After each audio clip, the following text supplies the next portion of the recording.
Hey guys, it's Chris Truitt from the Reluctant Somm. We're really excited about season 3. Thanks for joining us. Thanks for listening. Just wanted to give another little note that if you like what we're doing and you want to show us some support, reviews, likes, shares, word of mouth, all of these things really help us. We'll also be creating a newsletter this year that focuses on some of our favorite restaurants, favorite wine lists, favorite places to eat, as well as just some really cool people in the industry, as well as some other insights into what's going on in our field of profession. I also wanted to let you know that on that is where we'll be updating everybody on all of our pop-ups and any collaboration events or anything that we're doing. So if you want to keep track of us, that's the best way.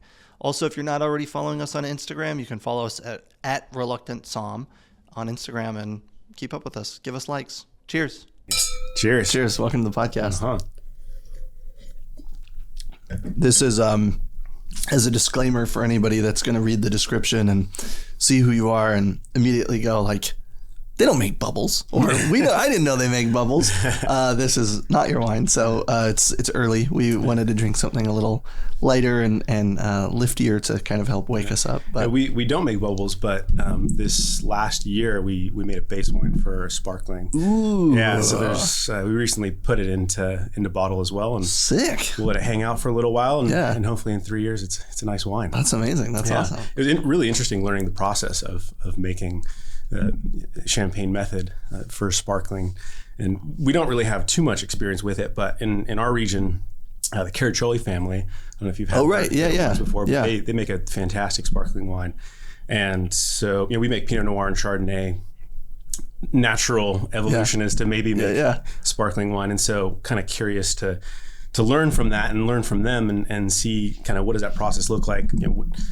The picking is really interesting because you're picking it so much earlier, right? And it's got a ton of acid and really not that much flavor, so it's a totally different ball game. And we're barely just getting our feet wet, but it's a pretty exciting project, and we'll see what happens down the road. I don't know that'll be a huge part of our portfolio, but it could be something. You never know. There's producers like Fela and Melville that are making sparklings that have for a long time, and it's also not a huge part of their portfolio, but it's a fun thing to have at wine dinners. It's a fun thing to have for club members. Yeah, exactly. Things like that. Both those reasons are great, and then you get to drink some of your own sparkling wines. Also that. Yeah.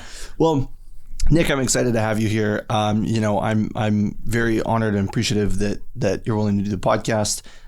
We've had Scott Shapley on also speaking for the Rhone wines.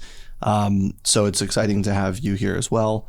And we kind of brainstormed, pre-gamed a little bit on the idea of like how to do it and not be redundant. So I'm excited. I think this will be a fun podcast. But for the listeners, if you could introduce yourself, kind of maybe do a brief history of the winery, where you started and where you are now, kind of vibe. Sure, yeah. Besides just sparkling wine. Yeah. Just a fun side note. Right, yeah. But my name is Nick Franscioni, and I'm with Rhone Wines, and I like to say the most famous thing about me is my father, Gary Franscioni, the man who started it all for us in growing grapes. My family has a long history of agriculture in the Salinas Valley, and it was my dad who really kind of turned the page and started growing grapes just to make great wine. And so we have a great family project, and my mom was very much a part of the genesis of Rhone, creating the name, the label. And then my brother's also a part of it as well. My family is very much kind of running this whole thing. And so it's very much a team effort. Scott, as you mentioned, our winemaker who's been with us for a dozen years. We have a really cool story and just I believe we're making some of the best wines we've ever made right now, which is pretty exciting. And you get better and better as you go over time. But for me, that's a big. All of Rhone is really about my family. So oftentimes that's I don't really talk too much about myself. I'm not even really introducing myself. Yeah, you just said I'm with Rhone.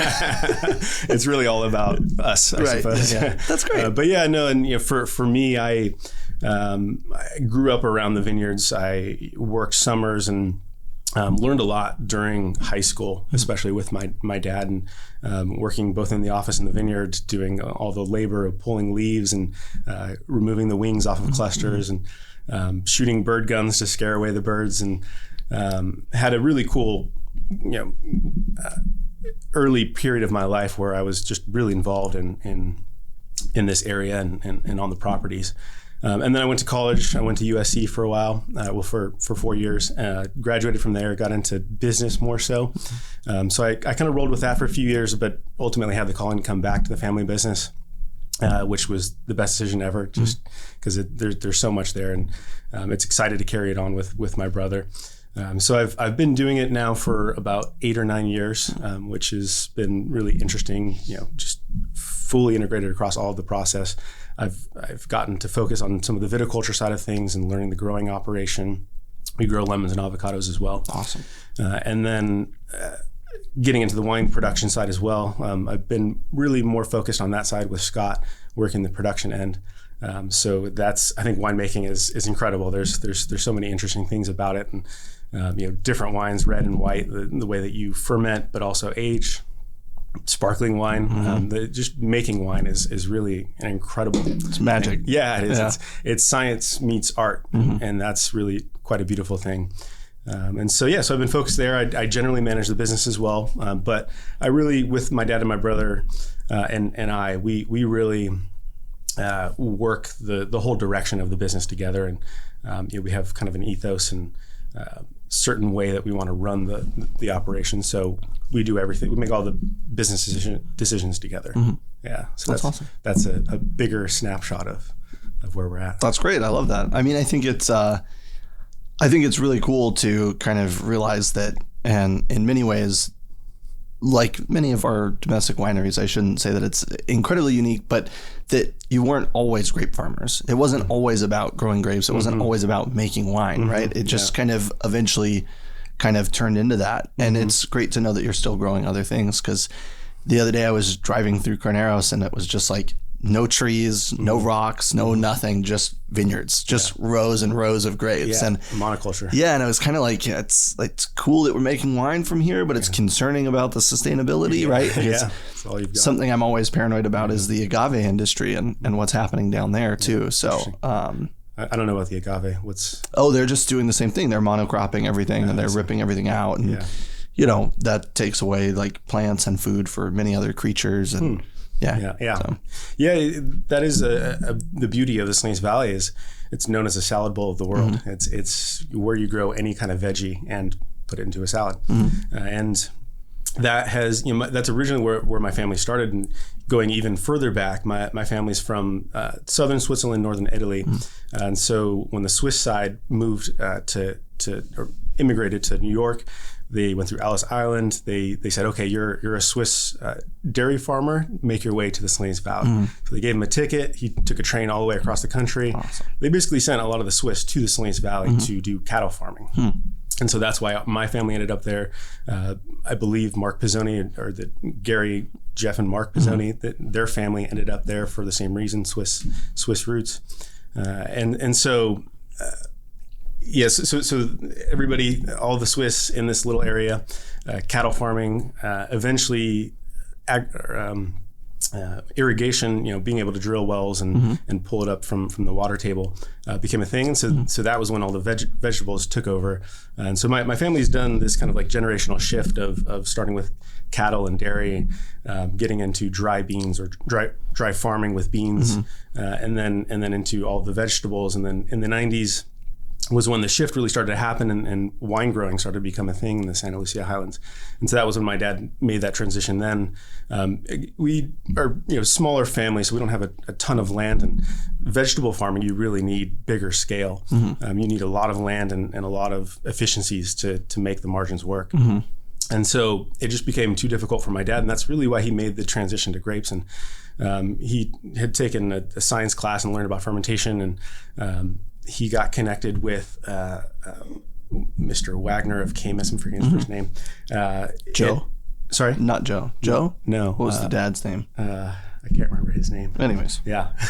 Anyway, my dad got connected with him, and he really said the SLH should be about Chardonnay. He believed that it was really just a very cool environment, and thought it was just going to be best for specifically Chardonnay. And so that's why he purchased a whole bunch of land, started up Mercelet, and kind of started that direction. My dad kind of caught on and said, this is an important figure and knows a lot and is investing in my area for growing grapes. And so he saw it as a great path. He also knew Gary Pizzoni was doing some great things.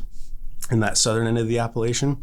And him and Gary, two Garys who grew up or who were born within just a couple of months of each other, and they were good friends. They're great families, friends, a lot of farming connection, and so they grew up around each other throughout life and went to high school together, and then eventually came back to join a partnership to plant Gary's vineyard. So there's just a lot of interesting little sub stories of where things have come.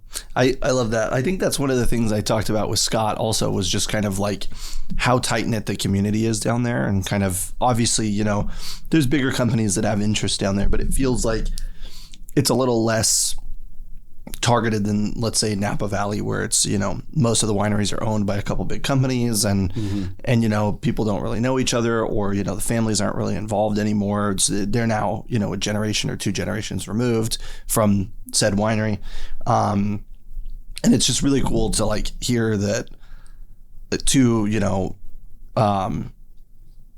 flagpoles, two pillars of winemaking in the region are so close and know each other so well, and there's so many great family connections, because I think it shows that there's a lot of similar intention and a lot of similar kind of character that allows that to continue to happen, right? It's not like one of them got pissed off at the other one for selling to somebody else, and now they don't talk to each other. Yeah, I'm sure it happens. But it all happens. But no, you're right, and it is a very it's a smaller, closer knit community. The big difference between Napa and us is that, as you said, Napa, it's owned by just a handful of people who don't farm the land. Here in the Santa Lucia Highlands, it is owned by a lot of families who have carried it down. Typically, there's been newcomers that have come into play, and certainly there's a few bigger groups that have become involved as well. But you have people who have owned the land for a long time and have farmed the land and continue to farm the land for that, and that's pretty rare. Is in current day, especially with the way general shifts happen and everything. It's pretty impressive that we've really maintained the land and kept the land, and it's run by the people who've had it for a really long time. Right, and it also has that multi-generational sense, right? It's not just about like, I'm just going to grow grapes to make money, and then when it's time to retire, it's time to retire. Sell it off, right? It's like, well, we've had this land, let's take good care of it, and let's prepare it for our children and our children's children, right? Absolutely, That's the goal.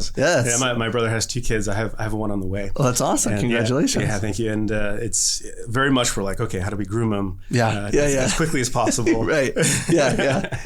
But we'll see. You never know. But I think you teach good values, and ultimately you grow an appreciation for this. When I was young, I really didn't have a great appreciation, just because it was my natural environment. Every day, That's what I knew. I didn't really have appreciation for Monterey, Carmel, Big Sur until I left. Really was when I realized, God, this is one of the most incredible pieces of land and territories that you could offer. And I'm lucky enough to live there and to work it with my family and have many years ahead of you to do I hope so. I'll work it as long as I can. I truly love it. There's that great quote by Confucius: if you choose a job you love, you'll never work a day in your life.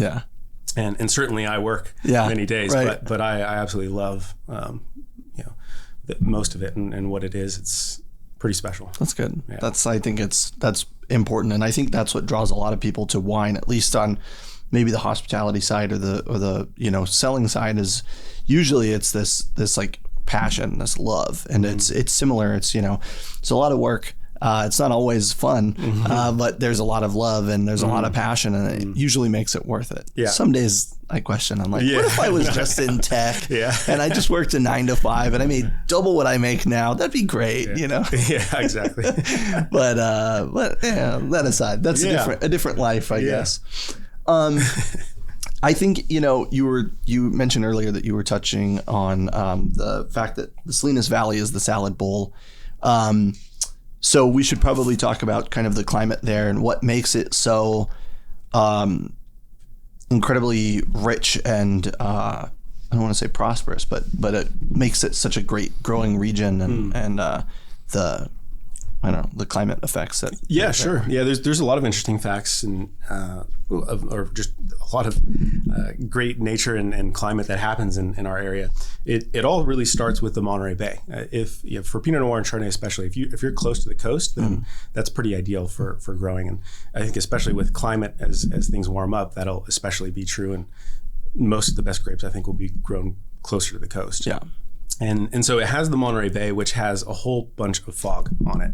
And it all just develops late in the day and overnight. And then eventually it seeps into the valley, into the vineyards. And we get nice, cool, foggy mornings, very fresh, oftentimes can be very damp, which can be negative for botrytis, but we can mitigate some of that. So anyway, so you get a lot of fog in the morning, very cool. Sun comes out usually 9:30, 10 a.m., beautiful sunny days. Typically summers are 75 to 85, just ideal temperatures. Gets moderately cool at night, but not too cold, maybe mid 40s. And so anyway, afternoon is when the wind picks up, and the wind is that's why part of why roar is roar, because the roar of the wind that comes through the Salinas Valley is thundering. Right. Yeah, it's really quite annoying at times, and you can't play sports well outside at that time. I can't play sports well anyways. So the wind does not help your basketball shot. Right. Yeah. I'll use it as an excuse. Yeah. But anyway, so the reason why there's wind is because if you go much further down, kind of towards Paso, San Ardo, King City, that area gets really quite warm. And so that hotter temperature down south is what's drawing in all of this cool Monterey Bay air. And so it's kind of like this heat sink of all this cool wind flowing through the valley down Paso, cool off all that hotter area. And so because of that, we have this almost perfect valley that just runs parallel to each other. It has this nice airflow that keeps it all contained and flowing that way. And so we get some really heavy winds in the afternoon, and that's great because whoa, let's turn the table, because when you get those winds,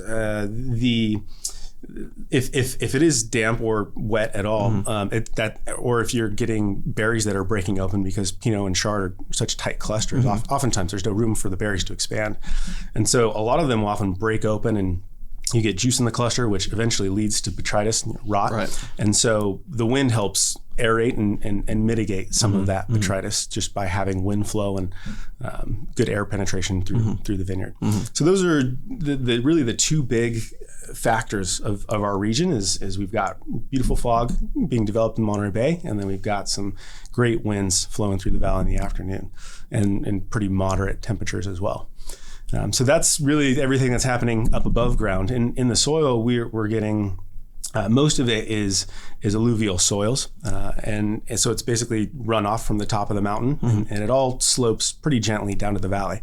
So everything that we're growing is on the hillside. It's a gentle slope, 4 to 6% grade, and everything that's really grown in the valley is where there you have all the vegetables being grown. There's more nutrients, richer soils, but in the hillside it's a little bit thinner. I mean, it's still nice, dense, and nutritious, but it's very different from the valley floor. So that's we got that nice slope, and then it's mostly going to be a sandy loam.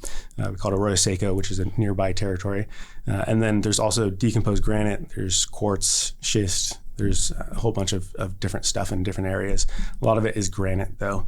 But it depends on where you are. The appellation is really well defined. It runs only about 18 miles long, and it only stretches about 2 miles wide. So it's kind of this narrow strip that it's very well defined because it's all on the slope, and it's all right there in kind of one area. And so it's really spectacular. And if you're ever driving through 101 and you get driving south, maybe through Salinas to Gonzales Soledad, if you're ever in that area, take a look at the little sloping hills on the west side of the valley, and you'll find the Santa Lucia Highlands. You were mentioning earlier about airflow. Is it maybe foolish to assume that a lot of the rows are planted kind of like north to south, or at least along with the valley? Is that too much wind, or is it kind of plot dependent? Yeah, it's a great question. The way that they had started with growing grapes was just putting it directly in the direction of the valley. Right. You get better airflow. It's going to hit pretty much all of the vines because it's parallel with it. It's running through it. But what my dad and Mark Pizzoni learned after some 10 to 20 years of growing is that it's probably a little bit better to be more true north. So you're getting even sun exposure on both sides. So you're getting just kind of a better sun going over the top of the canopy. That makes sense. And better penetration on the backside. And so it's a little bit more even as far as the ripeness goes when you get through the season. So but the trade-off is that you're not getting quite as much wind, so it's a little bit more prone to get developing rot, mildew, and botrytis. So it's a little bit not as good on the disease pressure, but it's better for the ripening on both sides. I mean, the good thing for us is that we do drop a lot of our crop. So everything that we farm is done by hand, and we have a crew of 40 men and women who work across 5 different properties. And so they're hitting all those properties pretty consistently. Usually every 10 to 14 days, they're making a pass and doing some kind of work. Which is a lot of labor. So we can mitigate some of the more botrytis that we get by just simply removing the clusters off the vine. We typically crop per acre about 3 tons, maybe up to 3.5. Some of them get less just because of the clone. Right. But yeah, there's a lot of little things you can do when you hand farm, especially, and you can make up for the issues that come with the lack of airflow. You were talking at the very beginning, you were talking about trimming wings when you were a kid too. I think, many of our listeners may know what that is, but I think it's also, if you don't mind just kind of describing it and why it's important. I mean, people have heard of like shot clusters and different things like that, but I think wings, if I'm not mistaken, is more a clonal thing with Pinot Noirs and Chardonnays, but I could be wrong. You're probably right on that. Okay. Yeah. We don't really see that as much with the Rhone varietals that we've got. Sometimes we'll do some on Syrah, but yeah. So basically, what a wing is you have a grape cluster, and at the very top of the cluster, there's usually these couple extra kind of straggler mini clusters to them, and so those typically don't develop and ripen in the same way. It's not consistent with the rest of the cluster. It's kind of like these little offshoots that are not a part of the main bunch. And so basically, if you don't want that because it's lower quality, you remove them, you just clip them off. And you can do that along a lot of the part of the process, but usually once the berry's expanded and kind of grown in pre-veraison is when you can remove those. That's awesome. Yeah, I think that's, I was in Oregon last year, Riesling boot camp, but I was in Oregon and I was walking through some of the vineyards and I remember seeing the wings, and specifically I was like, I don't know that I've seen this in Napa, but maybe the times I go to Napa, it's, they're already trimmed or something. It's a little bit more budget for the farming practices there. Yeah, and I will say the hand farming it's a lot of labor, it's a lot of cost, and it's a big part of why expensive wines are so expensive, is because it requires a lot of labor to make them very high quality. Right. There's a lot of unique tasks that go on, and we really probably do 5 to or maybe 7 or 8 different viticultural practices that directly improve the wine quality. And I'm sure there's many more things beyond that, but we kind of go the extra mile to do more. That's why sometimes the cost of wines are a little expensive. Sure. Yeah. Well, let's daisy chain or maybe like expand on that too, is like, what are some of the things that you guys are doing that set your wines apart, or the farming practices that you're doing and the winemaking practices that you're doing that you think are that above and beyond kind of measure? Yeah, and in the cellar, it's really just all about removing the wine that's not going to be up to snuff, and so we take a pretty, I think, great approach to fermenting grapes, and we mostly run. I mean, most of our program is Pinot Noir, so 85% of what we're bringing in is going to be Pinot, and we do Chardonnay, and then we do some Rhone varietals as well. But Pinot is usually what we focus on most and talk about the most, and that's what people know us best for. So I'll kind of more specifically speak about Pinot. So when we bring it in, we ferment it. That first cut, the first 70% of the wine, the free run, what kind of naturally flows off of the skins, that's the best wine, and that's pretty much almost entirely what we use. What you get next is pressed. You remove you basically get the rest of the pumice, the grapes, and you crush it, and you get a bunch more juice out of it. Sometimes it can be very good, but with Pinot, it's typically not really that impressive. And so we basically don't use a lot of that. There are some barrels that work, but we really don't use much at all. So we cut 15% of our production and just send it off kind of the lowest quality wine to whatever buyer wants to buy that. Right. So that's a huge step of what elevates what we do there. Yeah. We use French oak barrels, which are certainly pricey, but very much worth it. And a ton of amazing character, texture. It does a lot for the wine. And we have very select Burgundy barrels that we use. And that's a huge part of crafting the wines. Our barrel selections, so when we create each individual wine, we are selecting specific barrels for them. Not necessarily the best ones. Usually, with the single vineyards, it's kind of the best. Right. But usually, it's the different barrels that work the best. It's what creates the most complete wine. From the aroma to the front all the way to the finish, you kind of assess everything you want it to all really be there. And so we spend a lot of time blending and looking at all the different possible combinations that we can put together to try to craft the best wine. So those are some of the things. There's a lot of tiny little things as well, especially when we're fermenting, that make a really big difference. But yeah, there's so much you can do on really both sides. And I spoke, I think, a decent amount about some of the viticultural practices. You can't make great wines unless you have phenomenal grapes. You can make pretty good wine from good wine, but you can't make good wine from bad grapes. Right. Yeah. It's really just not fair. Yeah. Unless you're turning it into port or you're turning it into sparkling or something, maybe, who knows. You can definitely do something else with it, but yeah, it's but yeah, there's a lot that we do to make the best wines we possibly can. Yeah. That's it sounds very labor intensive, like you were saying. It sounds like it's a really kind of attention to detail and really a commitment to quality. Was that always kind of a practice, or was there a time in the history of Roar Wines where you guys kind of put your foot down and said, this is what we're doing moving forward? Yes. So kind of maybe coming from the beginning, my dad, when things got started, 2001 was the very first vintage for Roar. And that early 2000s and really just all of the naughty, was it naughties? Yeah, I think you're right. Yeah. During that time was really when California was big wine. Like they were going for mass extraction, right, super ripe grapes. And so that was the style, was kind of this bigger, jammier, denser, more alcohol forward type of wine. And so that's the way a lot of California wines were made for a while. And I think the In Pursuit of Balance movement, 10 years ago or a little bit more, really kind of swung the pendulum, and California wineries started going really lean and towards the acidic side.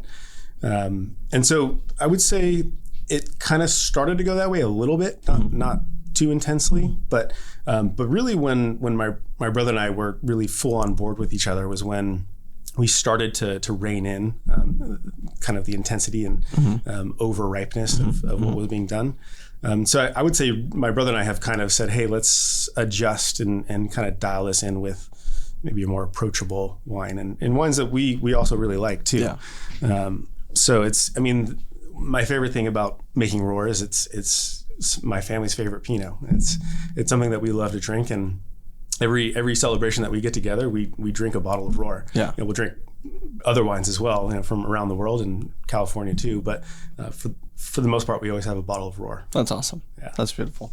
Yeah, I think that's something that's important for us to kind of highlight too, is that pursuit of balance movement, right? Like we've had Claire Ramey on the podcast as well. And, I think a lot of times, for better or worse, right? You're able to get your brand out there, you're able to establish it, right? But then it kind of gets boxed into this particular style, right? Oh, it's a bigger, richer style. Ramey Chardonnay, for instance, was always kind of like a slightly richer style Chardonnay. And, a lot of times Somms will kind of maybe box the wine out or just buy it blind for that particular reason. And so I always kind of like to highlight when those changes happen, because obviously it wasn't a drastic change like one vintage over the next vintage. Like now it's lean, minerality driven, because that would be shocking and jarring to your customer base, but you have to kind of like slowly Ease tweak and tweeze, you know. Yeah, so. you don't want to piss off your base. Yeah, exactly. Yeah. It's revenue right there. Exactly. So, yeah. But yeah, no, it's very true. You want to kind of ease into it a little bit, and I mean, we've certainly been doing it that way as well, which is nice. And I think we've maintained satisfaction with our base, and maybe kind of been brought on to everyone, not everyone else, but many more people, and who are looking for that kind of more balanced feel, and that's what we go for is really balance. And just, I think my philosophy is just let's pick the grapes when they're looking and tasting their best. Forget about the chemistry in many ways. You just want great flavors, ideal ripeness, and it's kind of something you need to see a bunch and experience. But if you have just a beautiful fresh bunch of berries, I'm pretty sure it's going to make great wine. Yeah, I mean, that's one of the things you were saying earlier was like about, tasting the wines and kind of picking out what's going to be the best juice and what's not going to be the best juice. I mean, it really just has to be measurement, because you're tasting these things probably before they're done. You're tasting them kind of in the process, and you kind of have to be able to say like, I'm tasting this now and the alcohol is 7% or 8% or 10% or whatever, but it's going to get better. Yeah. And you kind of have to measure and weigh off of that. So, yeah, winemaking is really quite simple. I think it's kind of... Don't say that. We're going to edit it. No. Yeah. It's quite overfluffed in many ways. And of course, it's not necessarily easy to make a great wine, but making wine is technically very easy when you think about it, because it is grapes that already contain the yeast that they need to ferment going into some container that you just have to keep clean and have to keep active and thermally regulated. And then that'll do its own fermentation. And at the end of the day, it's not like you really have to do a whole lot to make that happen. Yeah. That's awesome. Yeah. But it takes a lot, obviously. It's not necessarily just as simple as that, but it's really not quite that mind-boggling. And, right. Winemakers certainly take a lot of credit for what they do. And there's certainly a lot of credit due. But a lot of it is the grapes. Good vineyards, good quality fruit. Yeah. Good land. Yeah. My one of my old managers was talking about a restaurant forever ago, and we're talking about, let's say a corporate chain restaurant, and the food was good, but he would always say it's like putting whipped cream on dog shit. It's like it's still dog shit, right? It's exactly. Maybe tastes a little less bad, or it looks prettier, but it's not necessarily always better, right? I won't link you to that. I'm going to do quote. He said, no. That's the blip I want for our social media. Exactly. Yeah. I have a friend, Will Pye, who's been on the podcast before and recently came down to the region and toured through the vineyards and got to come on like the Somm boot camp. And I really love that you guys are doing this. I can't remember if it was you guys and Pisoni or whoever else it was, but it was like a group of winemakers put it together. Yeah. Getting Somms there is, I think, invaluable, because again, not going there, you go, oh, wines of that region taste like this. Yeah. And it's easy to just kind of box it and put it away. Yeah, absolutely. No, it is a great opportunity we put together, and it's for sommeliers or wine buyers, people who are in the industry and very interested to purchase or taste and learn. And so we invite about 30 different people, and many of them are across the country. Maybe a third of them are from California. So we try to gather people from all over the country and bring them together and host them here in Carmel or at home in Carmel, and then we have them come spend about 3 days in the vineyard. They taste the wines, they work it, they experience it, they get everything about the appellation, and it's really quite a great experience, and it's pretty much all inclusive. It's a great opportunity to learn more about our region more in depth, and getting trade involved and learning about us is super important. We're a small little appellation, not producing a crazy amount of wine, and so it's great to have people who are really seasoned and interested and engaged with wine who want to learn about us and come visit us. So it's a great opportunity, and it's a great way to get exposure and hopefully get more representation of SLH and across the country, and especially in California. Yeah. Well said. I mean, I think that it's very much an investment into the future, right? You're going to get these people, they're going to remember that trip, they're going to remember the people that they met. And additionally, they're going to have a deeper appreciation for it. Whereas, maybe 20 years ago it was easy. Oh, we'll just take a weekend trip. We'll just go to SLH, right? But Somms don't really get that because it's, Saturday, Sunday, or they don't want to go on Monday, Tuesday, or they're too exhausted, or there's not many Somms left now. It's, mostly wine buyer / GM or AGM or whatever. So being able to get them out there, I think is so important. So I applaud you guys for that. Did you have a favorite part of the event? I didn't go. Okay. No, sorry. My friend went and he spoke. He talks about it all the time. It was a great event for him. Yeah. He loved it. So, I'd like to go. Bianca went recently. She brought some of the avocados actually, and they were great. Our daughter loved them. Yeah. So I'm sure your kid will too. Yeah. They're honestly some of the best avocados in California. Oh yeah. Some people are more pumped about the avocados than they are about the wine. That's so funny. Yeah. I've had like Broca avocados at the Ferry Plaza. I really loved, and then I got your guys' avocados, and I was like, this, both of them are so good, but compared to the avocados I grew up with, and just getting from Kroger was it's not Kroger. What's it in California? Vaughn's or whatever one of the grocery stores. I was like, these are fine. But getting your guys' avocados and Broca avocados, I'm like, I'm so lucky to live in California. Every other state gives a shit. Oh, avocado toast. I'm like, but did you try these avocados? Produce in California. Yeah. So you kind of talked on your family history and the history of the region really well. And so I kind of want to focus a little bit more on the current and maybe the future of the region and the winery as well, if you're willing to share that. How are things developing for you guys when it comes to global warming, or when it comes to, climate change, or you mentioned Caraccioli family making sparkling wine, and you guys starting to kind of dip your toes into the realm of sparkling wine. Do you think that'll be common practice throughout the vineyard and throughout the region, or big questions? Yeah, sorry. Yeah. Hypothetical, right? Yeah. I won't fact check you. Yeah. We'll see how these predictions ring true. As far as the climate change goes, I wouldn't say it's been super noticeable. The probably biggest change has been that there are more heat events or heat spikes rather during kind of around Labor Day, which is not ideal for growing grapes. Yeah. And, it's typically right when they're maturing and getting ready for harvest. So we've seen that a few years, maybe 3 out of 8 years or so. It's not terrible, but it's something that's happening. Yeah. It's manageable because fortunately we'll hit 100 or a hair above, so it's not terrible. Right, you're not cooking them. Yeah. But it is noticed, and we'll see what happens. Again, I think the important thing for Pinot Noir and Chardonnay is if you're close to the coast, and we've got the Monterey Bay, that's going to help out and mitigate some of the hotter temperatures that we'll get. So we'll see. I have no clue what's going to happen with all of this, as nobody does, but we'll see what exactly happens over time. Yeah.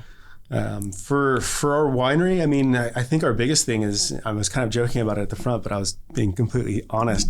I'd love for our future kids to carry this on. That would be a dream. Yeah. So that would be kind of ideal. I think my brother and I are certainly invested, and we want to take it on as long as we can. So we'll see, but that would be pretty neat to be able to carry this thing on to a third generation for the winery. Yeah.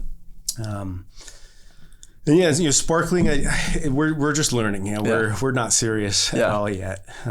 We don't even know what we're doing. Yeah. So we're just interested and curious, and we'll see what exactly comes out of it. And I think it might take 7 or 8 or more times to really kind of figure it out and find a sweet spot. So we'll see, but it could make sense. I mean, I love bubbles. I think they're so drinkable. They're so fun and kind of celebratory, and it's a little past 9 a.m. and we're drinking them here. It's great. They can work any time of the day and for just about any occasion, which is pretty cool. So I hope to maybe one day have that be a part of it, but we'll see what happens. Yeah. You brought this map here that I think is great, and for anybody that's listening, you'll be able to see the map on YouTube probably. Maybe let's see if I put it up. But we'll try to put it on social media too. And when I'm looking at this, it's really cool. And it's one of the things that I talked to Scott about as well. It's interesting that the AVA is specifically focused on just the left side of the valley or just the west side of the valley. Do you think that there's ever going to be a time when that'll change, or probably not at least for a while? I don't know. There is on the other side of the appellation is the Chalone AVA. Right. Yeah. So that's a pretty recognized and has some real history behind it. They were in the Judgment of Paris. And there's a lot going on over there, which is pretty cool. And it's got more of the, I don't know if it's volcanic or limestone exactly, but it's got some unique soils. It's hotter temperatures, so it's definitely different as far as the weather goes. And which it's kind of amazing because it's only some 10 miles away, but the weather is really quite a bit warmer. Quite different. Yeah. But I don't know. I don't really know what's next. I mean, Carmel Valley is also spoken about a little bit more now. So there are some nice vineyards in that neck of the woods. And I mean, that's kind of really maybe it for this area. We'll see if people continue to drink wine. I think that's been the bigger challenge. And if they do, maybe there'll be more vineyards. But yeah. Now, That's funny. You're right. We'll see what happens with that. We all just need to start making verjus, just unfermented grape juice, right? You can make some grape juice sodas. You could do a lot of things, right? Yeah. But Syrah on both sides of the valley, right? You mentioned that you guys are growing Rhone varieties. I don't know that I've had or seen any of the Rhone varieties that you guys are doing. Are those mostly wine club wines, or? Yeah, they're quite small production. Okay. Yeah, the market for Syrah is not really that big. Yeah. So, Everybody loves it. Everybody wants to make it, but nobody can sell it. Exactly. Nobody buys it. Yeah.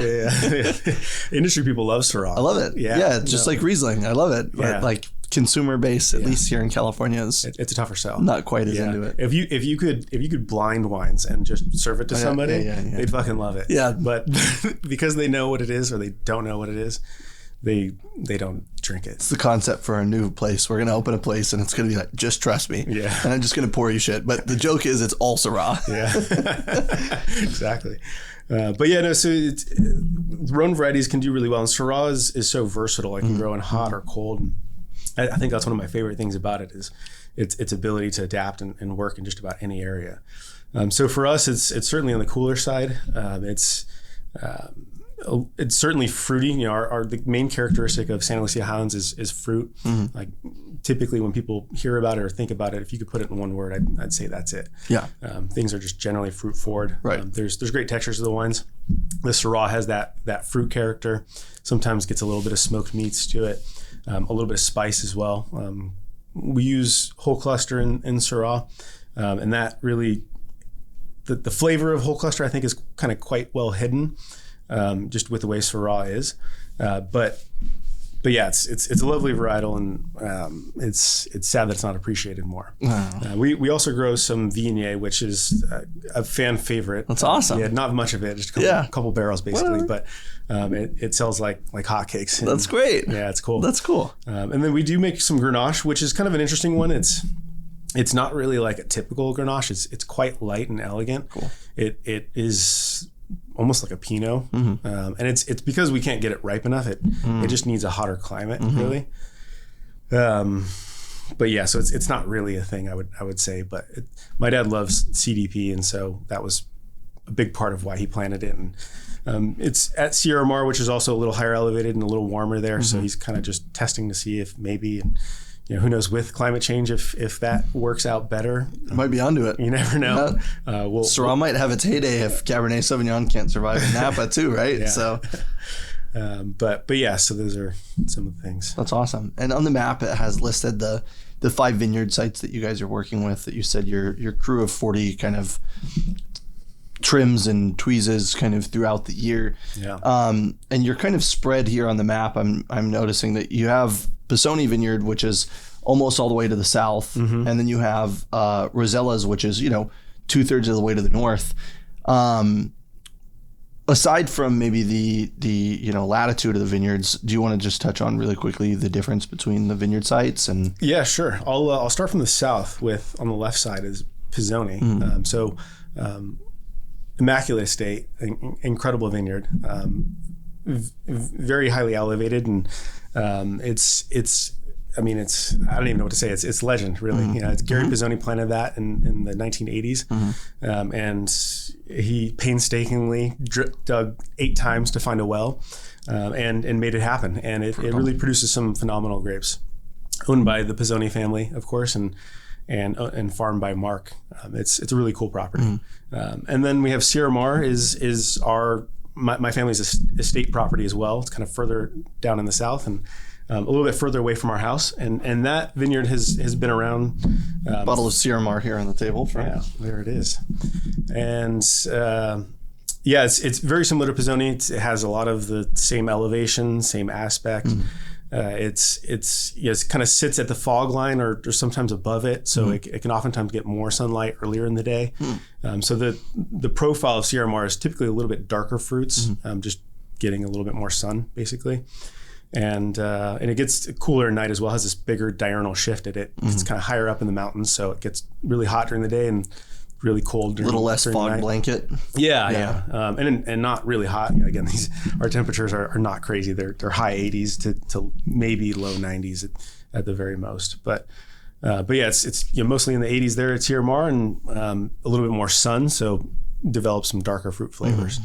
And then we have going basically right in the middle of the appellation, there's 2 properties next to each other, Sobranis and Gary's Vineyard. So those 2 properties are co-owned by my family and the Pizzoni family. Oh, both of them. Yeah, okay. so we own them 50-50, farm them together, make all the decisions together. So cool. Yeah, we kind of run the operation together there. And Gary's is maybe one of the most famous and desired bottles of ours. It has incredible weight in terms of its stature and buying power and recognizability. People love it. And so anyway, so those two are farmed together. There's actually a brand new property. It's not on the map here published yet, but it was planted in 2020. So it's in its infancy still. Awesome. We've been making wine a couple of years off of it now. We haven't made a vineyard designate of it, but we kind of are officially releasing the name as Windrock, which is Windrock. basically you get a lot of wind in the SLH, Yeah. a lot of rock at that site, and kind of just a natural fitting name for where it is and just kind of what the perspective of that place is. And like. where will it fall geographically? It's just north of Gary's, right? It's adjacent to it. Oh, okay, awesome. Yeah. So it's a 15 or 16 acre parcel. And again, farm with the Pizzoni family. So, that's great. Yeah, more on that one kind of down the road. It's still so young and Sure. kind of not shining. As, Kind of just going as it into will, the but- SLH right now? Yeah, exactly. Okay, cool. Yeah. So we have those 3 properties, which are all right next to each other. Yeah. And then lastly, we have Rosella's Vineyard, which is named after my mother, Rosella. It's where I was born and raised, and where my parents still live today. It's where the whole operation kind of runs out of. So it's home base. It's our flagship, and has a lot of history behind it. And my family, the Franscioni family, they had 5 boys, and they divided up a bunch of different parts of the land. And for my grandpa, it came down to a couple of different parts, and they flipped a coin for it. And he actually lost the bet, but I think got the better piece of land. That's funny. Yeah. And so anyway, so that's where my family is situated, and that's where everything really runs out of. And Rosella's, I think, is really just truly unique. And when you look at the Pinots all side by side, it really has this more elegant character to it. It's got more red fruits, so like cherry, sometimes as light as strawberry, and it's really elegant. Its aroma is also very intense. It's got more of the rose petal bouquet, kind of red fruits. It's really quite interesting and distinct. And it also gets quite a bit, for whatever reason, Rosella's and Gary's and Sobranis, they're only 2 miles apart. And so it's not far at all. But for some reason, it always harvests very last. It's Wow. like 2 weeks almost behind the harvesting picks of the other properties. It's quite significant, which is really interesting. And I think it just stays a little bit cooler there and just takes a little longer to develop. It's awesome. That's great encapsulation. Yeah. Do you want to try some of the Sierra Mar? Yeah. I don't know if you're done with your coffee. We can dump in there. Or No, I'm not. I can throw it back, I guess. we can dump in here too. They might not like it. Okay, good. Look at that. Yeah. And after my own heart. That's how we start the day. Exactly. Start of a good day. So Sierra Mar, this is a 22. And 22 was actually a weather heat event that we had during Labor Day, which seemed reminiscent of 2017. And fortunately, in 2017, the wines came out super light and they just didn't hold their color. And there wasn't really like a whole lot of depth to the wines. They were quite a bit softer. So we're really expecting that. But sometimes you just don't know why. You really can't predict these things. The color came out great. It has some nice depth behind it. It might be a little bit lower acidity than some of the other vineyards. But I don't think it's a problem. And out of the gate, the 22s have been tasting pretty great. And I think it's maybe, it's always difficult to predict how far they'll go, but I think it's maybe less than the 21s or 23s can potentially go. But yeah, they're delicious wines up front, and they're some of the most well-received wines we've made so far. That's awesome. Yeah, Bianca mentioned that the Sierra Mar, when she visited, was this really cool kind of like isolated area, and everywhere around is like rolling hills, and then there's like this one small plateau that just is like its own little island. Yeah, no, it's not on here yet. I'll share it though. Yeah, maybe we'll put it in the carousel too. Yeah, a really cool exactly. shot of it. Yeah, it's for the golfers. It looks like TPC at Sawgrass, where there's that hole, the par 3, and it's just like this little island. Yeah, it's amazing. It's one of the most spectacular views in the whole appellation and arguably in California. It's really that cool. It's the vineyard is just so unique because it's higher up and there's a lot of ridges and just basically completely unplantable area. And so the whole property is about 200 acres, but we can only really plant to about 60 of them. Yeah, so it's just a lot of like mountainous terrain basically. And wherever we found the flats is where we planted. Yeah, that makes sense. Yeah. Versus trying to bend Mother Nature. Yeah, I know. Yeah. You know what we should do? Just fill in this mountainside, Yeah. But yeah, it's really, really, really unique property, and it's by far the best view up there. Yeah. Immediately pleasant, very giving wine. Really cool. I mean, I don't get to taste a ton of these, and so it's nice for me to be able to taste this and kind of see where it's at in its youth. This is current vintage, 22. That makes sense. Yeah, we're kind of wrapping up on the 22s now, at least in distribution. And for DTC, we're rolling out our 23s now. That's awesome. Yeah, which is another great vintage, and very cool, 0 heat events, which was fantastic, and took a really long time to kind of mature and harvest. It was a late harvest, and even in the cellar, things kind of progressed a little slower, and it maybe seems that way that it's going to take in bottle, it's going to take a little more time to start to show. Yeah, but I think it has the potential to be really great for ageability. Yeah, absolutely. I mean, I think this does too, right? Like I could see, it's cool to see wines like this that are kind of like built and have the strength to kind of hold a little bit more of that oak, right? I think that's one of the things that maybe Scott even said it. It was about the wine itself needs to be able to hold the oak, and that's kind of about the balance, right? It's like putting oak on Pinot that's maybe less giving than this would be silly. It would just be an oak bomb, but here it's just so well integrated. It's just a nice hint. Yeah, right? Exactly. Yeah. You want a subtle integration, and the French talk about barrels as I don't want it to taste like oak at all. Like I don't want you to notice any sort of oak when you taste the wine. And I think you notice some of the oak in ours, but it's not overpowering in any way. It's a very subtle and enjoyable thing. It's funny, you want to spend all this money for these expensive barrels for them to not taste like the barrel. Exactly, But it contributes a lot of little things that integrate into the wine and then eventually express in different ways. Yeah, that's awesome. Yeah. What are you guys doing? Rosé? Do you do? I mean, you probably do a whole gamut of things for wine club mostly. We have 7 Pinots, so there's quite a few of those. Plenty of stuff. So that's I mean really most of the work, and that's 85% of the production. Chardonnay is a decent size of our portfolio, and we love Chardonnay, and almost we make the Chardonnay for my mom. My mom's a huge Chardonnay fan, and her style is really the way that we make it, which is kind of cool. We do the Rhones, the couple Syrahs, a Grenache, and a Viognier. And then we've done a couple of one-off things just for fun. Right. We've done some Cab Franc, and Zinfandel, Gamay, just kind of fun little one-off shoots. Nothing big though. Yeah. But yeah, testing the waters, and I like to probe a little bit. And, Yeah. I have to drop, I have to like plant my seed with my dad to say, right. Maybe it'd be fun to do this. Yeah.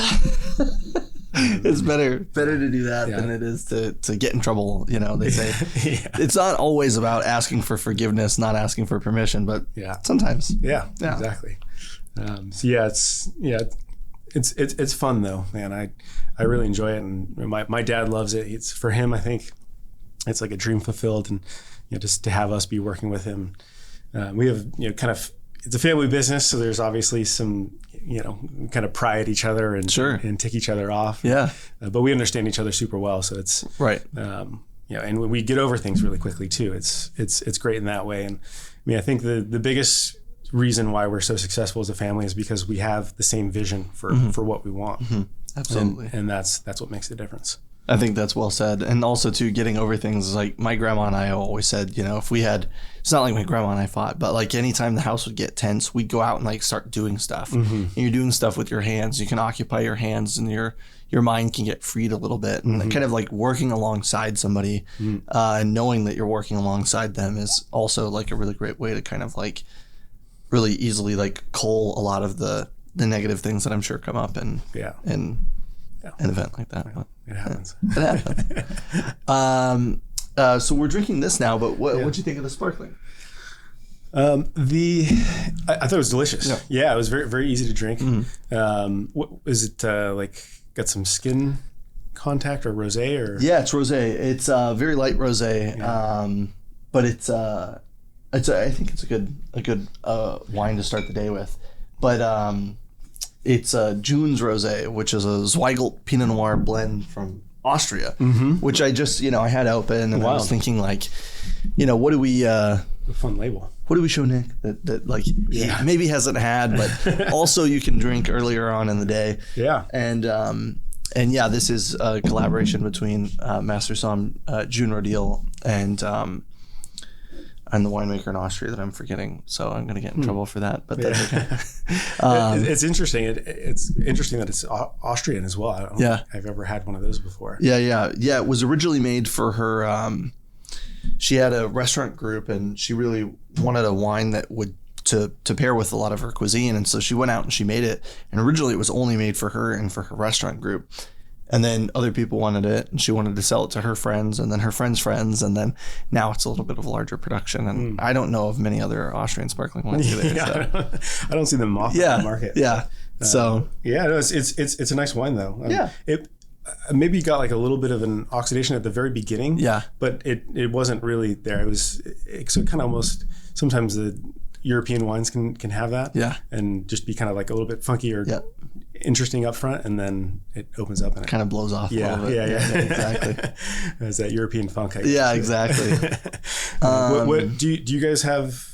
So with your previous episodes, what's been the focus of different wines, or is it all around the board? As far as the wines that we drink? Yeah. It's kind of all over the place. There's times when I'll have like a friend and we'll drink a wine blind, and that wine is usually like a wine that, I talked to them about forever ago, or they gave me years ago, and now I'm opening it for them and we're sharing it together.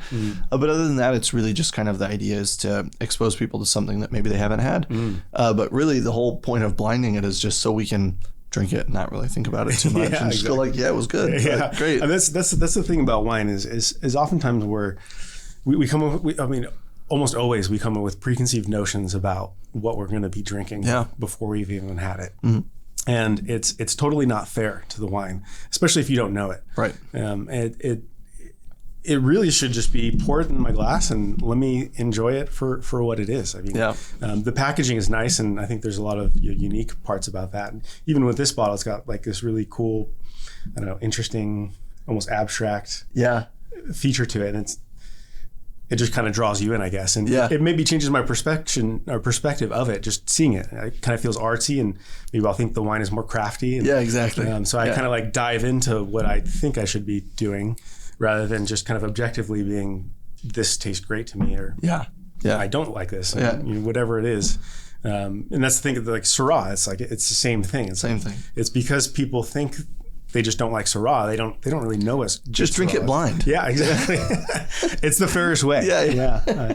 It's in it. Tasting blind will check your ego. Oh yeah. In reality, and 100%. Yeah, there's this great thing called a Master of the World kit. I don't know if you've heard about this, or I don't think so. they have 6 different wines and they're all blind, and so it's just a kit that they ship to you monthly, and I love it. It's run by Master Somm Evan Goldstein. Oh, cool. Yeah, and so anyway, so it's a great thing that we have, that we just kind of taste them and we have no clue what we're doing. Oh. Yeah, we can say, oh, it's acidic and has this note or something generic. Yeah. But no clue where it's from. Yeah. And it could be a $50 bottle of wine, or it could be a $10 bottle of wine. That's awesome. Yeah, and price is up to whoever's charging, I guess. Yeah. But the quality is up to. And they eventually show you.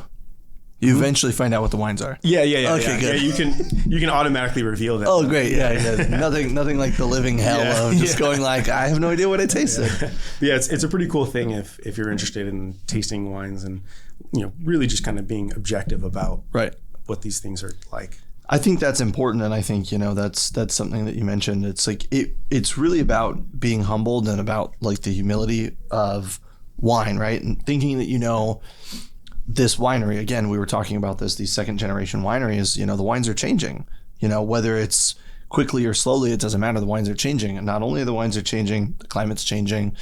The availability of different oaks is during 2020 with all the shipping, or I guess 21 and 22, with all the shipping issues, some people weren't able to get capsules. Yeah. Some people weren't able to get the bottle shapes that they wanted. Some people weren't able to get the corks that they wanted. And, all these things are changing constantly. It's this big ebb and flow of evolution. And it's like, if you ever think that you know everything, you know nothing. Yeah, exactly. Right? That is winemaking in a shell. Yeah. It's true. And choosing barrels, and like winemakers oftentimes are like, oh, I did, like they kind of are very like, I did it this way so that I could be this way. And oftentimes that's true, but oftentimes they're overblowing it. Yeah. And it's like, you don't really know what's going to happen. Or like, say planting a vineyard anywhere in California, in some random place you know nothing about. Do you really know that Pinot Noir is going to be best there, or that Syrah, or whatever of the hundreds of different varietals that are out there? How do you know that this land with this climate is going to produce this kind of wine and this flavor is best for this thing? Yeah. I mean, it's. I guess I could see how you would like maybe draw some conclusions, but you wouldn't really know unless you do it. Yeah. And then tweak it and tweak it and tweak it again, right? It's adapting over time. It's ultimately kind of figuring out what is right and what's best for this place. Certainly there's educated, navigating along the way. Yeah. But it's almost impossible to know what's going to happen out of something that is seemingly very random. Right. And there's so many factors that go into it that you just can't control. Yeah. I mean, Dad liking CDP makes sense because then you're looking at like Southern Rhone, and Southern Rhone gets that big breeze that comes through, the Mistral or whatever that comes through, and you guys get a lot of wind. Like, I guess I could see, where somebody would draw that line, but also, it's different. Yeah. The soil's different. Yeah. So much is different, But anyway, there's a lot of luck. And even with the barrels that we've selected, we've learned over 20 years, and you still never know exactly what's going to come out of each barrel. Like there's a lot of variability even within that, and you just have to continue to trial and error. And I think the reason why the French are so great at this is because they've been doing it for so long. Right. They have centuries of history. The scope of knowledge is great. We're sitting on 24 years of making wine. Yeah.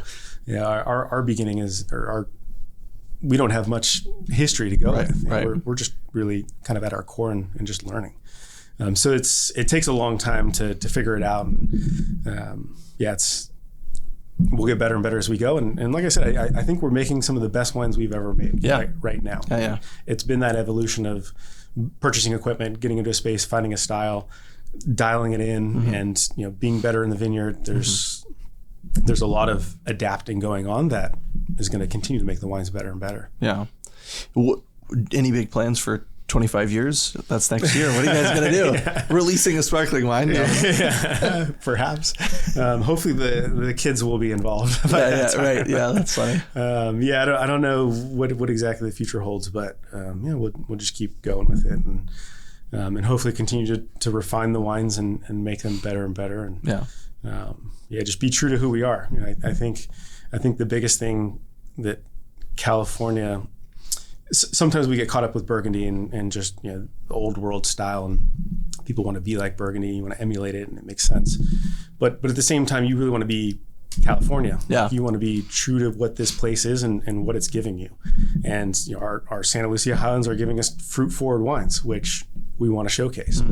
We don't want to make them super acidic and full of whole cluster and kind of different from what it really is. And so that's I think the biggest thing is to capture where you're from and what it's giving you. Yeah, that's great. Well, that maybe, unless you want to add more to that, we're at the point where I always ask, is there any advice, any words of wisdom that you want to share? Is there any statements that you want to make to any of the listeners or viewers, I guess? Yeah, I would say in the world of wine, we have a lot of headwinds. There's COVID was great for a hot minute, and then it sucked. It got shot down. Yeah. And so we're kind of not crumbling, but we're scratching and fighting to stay alive. Yeah.